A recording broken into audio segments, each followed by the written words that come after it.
Hello friends, so today we're going to discuss the problem B from the latest Codeforces round 668, problem name array cancellation. So it's a good problem in which you are given an array of n integers such that the summation of all the elements in that array is equal to 0. Now in one operation what you can do, you can choose two different indices I and j, that they must be different, such that if you decrement a of I by 1, then you also increment a of j. Okay, so like you can decrement one I and increment one j. So now they are saying that, so you are decrementing I, the position first you are decrementing and incrementing the jth position. If I is smaller than j, such that you choose two indices and the indices you choose such that I is smaller than j, then this operation is free. Like you can do this operation of decrementing I by 1 and incrementing j by 1 is free. Otherwise it will cost you 1 coin. Now you have to find out in how many coins you can do such that all the elements in this array become equal to 0. Okay, now this is a good question. I'll understand or make you understand with this first example. Let's copy it out. Let's paste it. Okay, so now what you can see here is, if this first try to do all the operations which are free, because if I solve all the numbers which are free, then I will check that okay, after doing this operation we will satisfy all the free pairs, we will sort all satisfy all the free pairs, and then we will try to satisfy the one which which required giving some coins.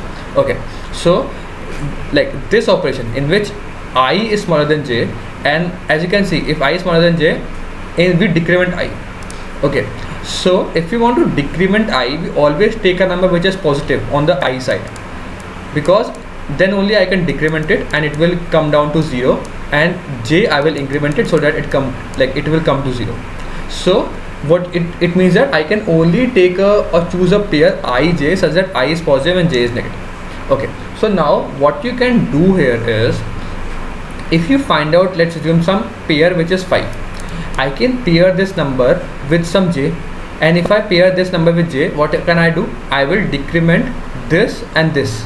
So if this is 5, this is 3, I will see that okay, 5 is greater, so I will take down 3 numbers from here and transfer it to here, because I can decrement this and increment this. I will decrement this 3 times, so it will become 2, increment this by 3 times, it will become 0, and it will be like this. Now I cannot do any operation, so now I will require some more moves. So what can I do? Because in this I have to increment this and decrement this. So because in this I am just doing the reversal, because in the initial state, if there's a positive on the, as you can see that if there's a positive on the left hand side and there's a negative on the right hand side, then you can do some free operation. But in this, there's a negative on the left hand side and positives on the right hand side, so you cannot do it in simple operation, free operation. You have to give some money.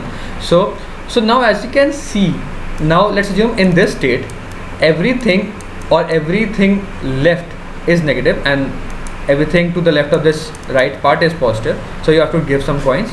If the total number of coins I will give is equal to the total number of negative numbers. Why?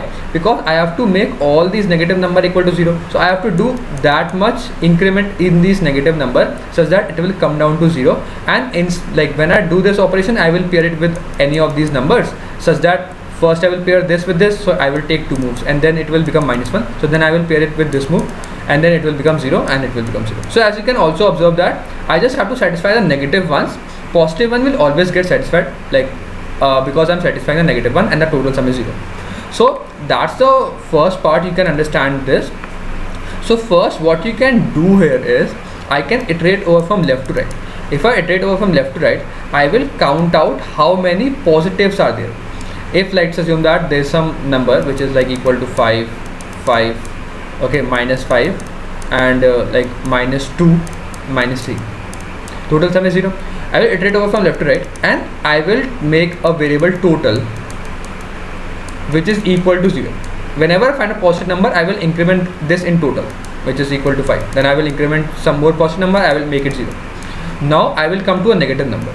Because I can pair this positive number with some negative number, I will check that okay, do I have some positive number in the back of this position? Yes, I have some positive numbers.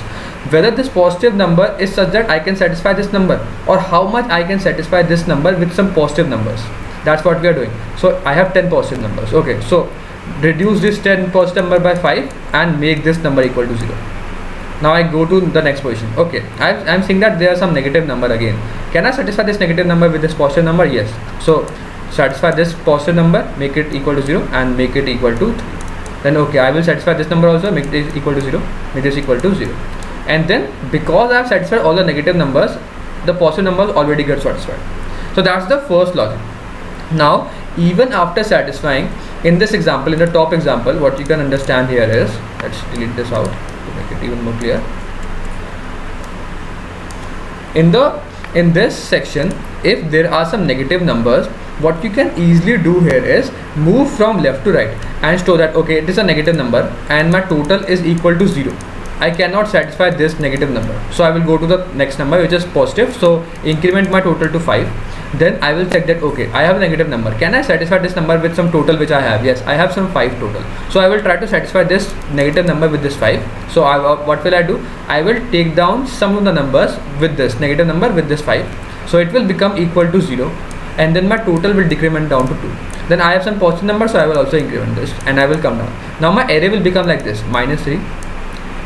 It will, because I have used some positive numbers, like let's leave this negative number, because if I have done some operation on the negative number, then I have simultaneously done some operation on the positive number, so leave them. So it will become equal to 0, it will become equal to 1. Now in the last term, what I've told you, I just have to satisfy the negative numbers. So then in the end, count out how many negative numbers are there in the whole array after doing this first operation, because all those negative numbers are on the left side, they are not satisfied by all those positive numbers. So I will just count out how many negative numbers are there, and that's the new or total coins I have to use to satisfy all the negative numbers which are left to the positive numbers. So that's the whole logic for the question. I'll take it on to the code part now to make it more clear. Take the input of all the n numbers, then total. I will iterate over from left to right. And then what will I do here is, whenever I find a positive number, I will increment that positive number in total. And if I find a negative number, what will I do? I will find out a k, which is the minimum of total and the negative of the negative number. So let's assume that I have a total of 10 and I have a negative number of -3. So I will make this -3 into 3 and check that what is the minimum of them. The minimum of them is 3.